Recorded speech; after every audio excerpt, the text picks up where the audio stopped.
scary Fear of punch button tower from scary Sabi po ng PNP dyan, may possible na iba pa cooking. within the Philippines, I na hope mga ganyang nagpapasok ng mga illegal na sigarilyo. Ito kasi mga ano to, yung mga hindi dumaan sa proseso at hindi I'm so scary. Why it's so scary? I don't like that. At ang dapat tingnan dyan, ang koneksyon ng mga hinihingalang nating incident dun sa mga smuggler. I don't like this game.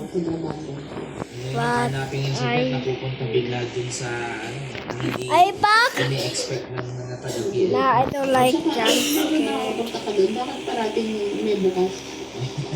Naging nakabukas yung container, di ba? Sige na nga. Pero kasi nangyayari yung mga Bak! involved, mga maliliit na taong involved, No, I don't like this game. nila at pagkakitaan sa sarili nila. Kasi sila nagpapahamak dun sa pinaka-principal. Tito Mark! Hmm. Tito Mark! Ano ba? Patay naman na... Nakita ko sa YouTube. Ito yun eh. Yung punch button tower. Na scary. Kasi dito lalabas ka lang eh.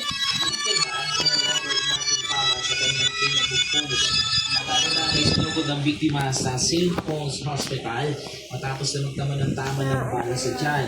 Labis na ikinalungkot na alkalde ang pagkasawi ng biktima at sinabi pa nitong para lang niyang kapatid ang kanyang si alkalde. Sa ngayon, patuloy ang investigasyon sa nasabing insidente.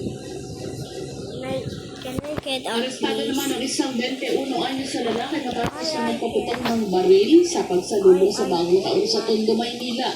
Ayon sa ulat ng Manila Police District, pinaputok ni Joshua San Ramon ang kanyang baril dakong alas 2 sa madaling araw sa Santa Fe Street sa barangay 918 sa Tondo, Maynila.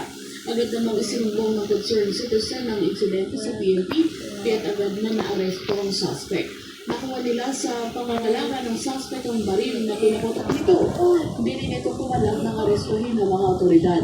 Dinala ang suspect sa Gat Andres Bonifacio Memorial Medical Center para sa mandatory physical and medical examination. Baka na tayo sa ating gisanong Global News. Mahigit 43 katao ang nasawi matapos ang malakas na pagsabog at pagsiklab ng sunog sa isang Swiss ski resort ng France, Montana sa bisperas po ng bagong taon. Batay sa una, I'm so scared. ng sugatan na nasa ng kalagayan ng matupok ng apoy ang masikip na Sa establishment. punch Ang button. nakalauna, imedya ng madaling araw nang magsimula ang sunog. Sa iba, nakala itong isang pagsabog, ngunit sinabi ng mga otoridad na ang insidente ay mukhang aksidente at hindi isang pag-atake. Naalam pa ng mga otoridad ang eksaktong bilang ng mga nasawi.